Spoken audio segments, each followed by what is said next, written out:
Welcome back to the channel guys. आज बहुत ही important video आपके साथ लेके आए, डिस्कशन लेके आए इंपॉर्टेंट कि आप इंटरव्यू क्रैक्स कैसे करें। ठीक है, इंटरव्यू आपको मिल गया, आप उसको क्रैक्स कैसे करें, किस तरीके से करें उसको क्रैक्स। मतलब ऐसी चीज़ें आज बताऊंगा कि किसके बेस पे क्वेश्चंस पूछा जाता है, उसके ट्रिक्स बताऊंगा, गेम प्लान बताऊंगा कि कैसे इंटरव्यू में क्वेश्चंस पूछे जाते हैं। ठीक है, तो चैनल को सब्सक्राइब नहीं किया सबसे पहले चैनल को सब्सक्राइब कीजिए। और interview question, technical interview question channel पे अवेलेबल है। माई वन शटरिंग बेस पे इंटरव्यू क्वेश्चन अवेलेबल है, डिस्क्रिप्शन में लिंक्स है। माई वन शटरिंग की पूरी प्लेलिस्ट बनी हुई है, पूरा प्रोसीजर माई वन शटरिंग का है, interview question my one shuttering के ऊपर है, सब कुछ डिस्क्रिप्शन में अवेलेबल है। आप वहाँ जाके चेक कर सकते हैं, चैनल चेक कर सकते हैं। ठीक है, तो स्टार्ट करते हैं गाइस। सबसे पहले जो है वो क्या होता है, आप कहीं भी इंटरव्यू देने के लिए जाइए, चाहे आप सिविल इंजीनियर हैं या आप कोई भी इंजीनियर हैं, कोई भी फील्ड के हैं, आपको सबसे पहला क्वेश्चन किया जाएगा कि इंट्रोड्यूस योर सेल्फ। ठीक है, तो इंट्रोडक्शन जो होता है गाइस वो बहुत ही स्ट्रॉन्ग देना है आपको।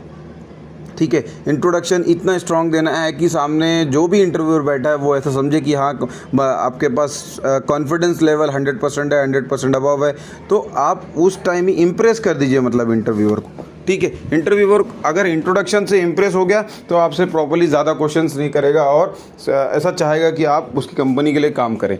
ठीक है, तो सबसे पहला तो ये हो गया। अगर आप फ्रेशर्स हैं तो आपको अगर फ्रेशर्स का वॉक इन चल रहा है तो ठीक है, तो वो कुछ और क्वेश्चंस पूछेगा कि किस पे क्या प्रोजेक्ट का क्या किए हैं, और थोड़ा बहुत टेक्निकल क्वेश्चंस जो चैनल पे अवेलेबल है, आप वो आप वहाँ पे जाके देख सकते हैं। जो भी क्वेश्चंस आपको पूछेगा वो आपको एकदम कॉन्फिडेंस के साथ जवाब देना है। रॉन्ग ही क्यों ना हो, लेकिन कॉन्फिडेंस रहेगा तो आपका एक पॉजिटिव प्लस पॉइंट रहेगा। ठीक है, उसके बाद अगर आप फ्रेशर्स नहीं हैं, ओके, तो आप एक्सपीरियंस इंजीनियर हैं या एक्सपीरियंस फैकल्टी हैं, तो आपको क्या करेगा, क्या पूछेगा आपको कि आप कहाँ काम करते थे। ठीक है, ये पूछेगा कौन सी कंपनी में इससे पहले काम किया आपने, वो आप बताएंगे कि ये कंपनी में मैंने काम किया। फिर आपको पूछेगा कि रेस्पॉन्सिबिलिटीज़ क्या है, क्या थी वहाँ पे जो आपने किया। जब आपने बताएं कि मैं एग्जीक्यूशन में काम कर रहा था, तो एग्जीक्यूशन में जब आप काम करने के लिए आप बोलेंगे तो वो उसी के बेस पे क्वेश्चंस जनरली अभी मैंने इंटरव्यू दिया है तो उस पर भी यही क्वेश्चन हुआ, आपने क्या काम किया, मैंने ये बताया कि मैंने एग्जीक्यूशन में काम कर रहा था, तो मुझे भी मेरे काम के बेस पे ही क्वेश्चंस पूछे गए। तो कहने का मतलब ये है गाइस कि आप जब काम कर रहे हैं, एक्सपीरियंस सिविल इंजीनियर हैं या कोई भी इंजीनियर है या कोई भी फील्ड के हैं, तो जो काम आप कर रहे हैं वो काम में आप परफेक्ट रहिए। ईच एंड एवरी माइनर से माइनर चीज़ आपको पता रहना चाहिए, कोई भी चीज़, छोटी छोटी चीज़ आपको पता रहना चाहिए। ठीक है, अभी अगर माई वन शटरिंग के ऊपर पूछ लेता है कोई कि पिन कितने एमएम का रहता है, पिन वेजेस जो होता है, तो मैं बोल दूंगा 16 एमएम का रहता है। ठीक है, तो उसमें एक एक छोटी छोटी सी चीज़, माई वन प्लेट कितने क्या थिकनेस का है, 5 mm का है। ठीक है, तो माई वन शटरिंग की मैं बात कर रहा हूँ सिर्फ अभी। इसी तरीके की टेक्निकल क्वेश्चंस भी हो सकते हैं, बहुत सारी चीज़ें हो सकती है। तो आप जो फील्ड में काम करें, एग्जीक्यूशन में कर रहे हैं, प्लानिंग में कर रहे हैं, क्यूएस में कर रहे हैं, जॉब प्रोजेक्ट मैनेजर हैं, तो उसके बेस पे ही आपको क्वेश्चंस नेक्स्ट इंटरव्यूअर जो आप अगला इंटरव्यू दे रहे हैं या कहीं पे गए हैं, तो आपको इसी पे क्वेश्चंस पूछे जाएंगे। ठीक है, और इस सारी चीज़ें का जो भी आपसे क्वेश्चंस पूछे जाएंगे उसके आंसर आप तभी दे पाएंगे जब आप अपनी चीज़ों को ध्यान से करेंगे। और स्किल्स मतलब आपको जाके जब आप काम कर रहे हैं तो आपको टाइम पास नहीं करना है। मतलब आप गए सिर्फ सुबह पंच कर रहे हैं, शाम में पंच कर रहे हैं और आ जा रहे हैं, आपको सीखना है। 1-2 साल एक्सपीरियंस हो गया तो भी सीखना है। जब तक आप सीखोगे, स्किल्स सबसे बड़ी चीज़ होती है। स्किल्स आपको जो भी स्किल्स है वो डीपली सीखना है, डीपली आपको वो काम करना है।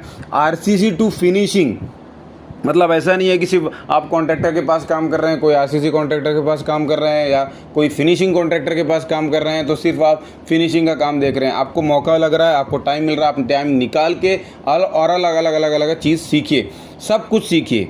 ठीक है, जब तक आप सीखेंगे नहीं, आप आंसर नहीं कर सकते इंटरव्यू में। ठीक है, छोटी छोटी चीज़ें सीखिए, मेजरमेंट जानिए, उसका स्पेसिफिकेशन, टेक्निकल स्पेसिफिकेशन जानिए, और किस चीज़ को कैसे कर सकते हैं, सारे प्रोसीजर्स, जैसे वाटर प्रूफिंग, संग का वाटर प्रूफिंग कैसे करते हैं उसका प्रोसीजर, ब्रिक बेड कोबा कैसे करते हैं टेरेस का उसका प्रोसीजर, शाबाद लादी कैसे करते हैं उसका प्रोसीजर, बेसमेंट में जो शाबाद लादी होती है। ठीक है, तो जो भी आप काम करें उसका प्रोसीजर आपको आना चाहिए ताकि आप इंटरव्यू में उसको बता सकें ध्यान से, ठीक है। चाहे वो आप माइवन शटरिंग में काम कर रहे हैं या कन्वेंशनल शटरिंग में प्लाई में जो शटरिंग हो रही है उसमें काम कर रहे हैं, सब कुछ आरसीसी टू फिनिशिंग। तो जब आपके पास ये टाइप की स्किल्स रहेगी, इतना आप सीखे रहेंगे, एकदम जब आप स्टार्ट कर रहे हैं, 1-2 साल हो रहा है आपको काम करते हैं, आपको घुस जाना है एक चीज़ों में, ठीक है, ताकि आगे अगर इस बेस पे क्वेश्चन आए तो आप ऐसा ना हो कि आंसर ना कर पाएँ, ठीक है। तो बहुत ध्यान देना है। इसी तरीके से सामने एकदम जब भी इंटरव्यूअर आपके सामने बैठा है या आप कहीं पे ऑनलाइन दे रहे हैं, एकदम कॉन्फिडेंटली बैठना है, आपको फ्री रहना है, आपको वो मारेगा नहीं, वहाँ से कुछ नहीं कर सकता, क्योंकि अब बच्चे नहीं हैं आप इंटरव्यू दे रहे हैं, कॉन्फिडेंशियली रहना है, डरना नहीं है, चाहे कोई भी हो इंटरव्यूअर, चाहे ओनर ऑफ द कंपनी रहे या HR रहे, कोई भी रहे, ठीक है। आपको डरना नहीं है, कॉन्फिडेंटली पोलाइटली आपको आंसर देना है और क्रैक करना है इंटरव्यू को। ये कॉन्फिडेंस लेके जाइए कि इंटरव्यू मैं आज क्रैक करके ही वापस आऊँगा, ठीक है। तो ये चीज़ें थी कि स्किल्स जब तक नहीं रहेगी, सबसे लास्ट चीज़ें, स्किल्स नहीं रहेगी तो आप इंटरव्यू क्रैक नहीं कर सकते, ठीक है। अब वो चाहे बार बेंडिंग शेड्यूल हो, चाहे ऑफिस वर्क हो, चाहे साइट का एग्जीक्यूशन हो, आप जिसमें भी काम करें, आपके पास स्किल रहेगी, वो लाइन में आपका इंटरव्यू है, आप उसको क्रैक कर लेंगे, 100% गारंटी, ठीक है। तो इसी तरीके की वीडियोस आपको चैनल पर मिलती रहेगी गाइस। चैनल को सब्सक्राइब करके रखिए, ज़्यादा से ज़्यादा वीडियोस को शेयर कीजिए, ठीक है। ग्रो होने में थोड़ा सा हेल्प कीजिए, ताकि और भी ज़्यादा से ज़्यादा मैं अपनी स्किल्स को आप लोगों की स्किल्स को एनहांस कर सकूं और इंटरव्यू क्रैक कराने की और भी कुछ टेक्निक्स और ट्रिक्स लेकर आते रहूं चैनल पे। प्रैक्टिकल वीडियोस लाते रहता हूं, वो भी आप चैनल पे चेक कर सकते हैं। ईच एंड एवरीथिंग आप बिल्डिंग रिलेटेड आपको मिलेगा चैनल पे। Thank you for watching videos guys.